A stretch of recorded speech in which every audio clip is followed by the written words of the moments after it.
বলছেন, আমি এখনো বাঁচি, আমি এখনো বলবো, আমি এখনো লড়বো। বিকেলে সময় যেন থেমে গিয়েছিল।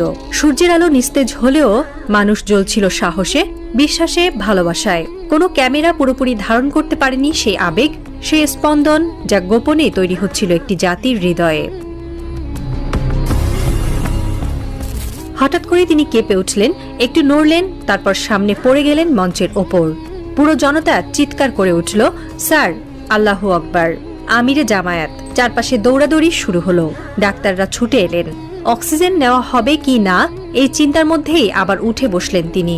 বললেন, একটু পানি দেন। তারপর আবার শুরু করলেন কথা। কেউ থামাতে পারল না। দ্বিতীয়বারও তার শরীর সইল না, আবার পড়ে গেলেন। এবার ঘাড়ের কাছে কাঁপছে মাইক্রোফোন, কিন্তু কণ্ঠ থামেনি। বসে থেকেই বলতে লাগলেন। প্রেসার মাপা হচ্ছে, হার্টবিট দেখা হচ্ছে, কিন্তু তার কণ্ঠে তখন বজ্রপাতের শব্দ।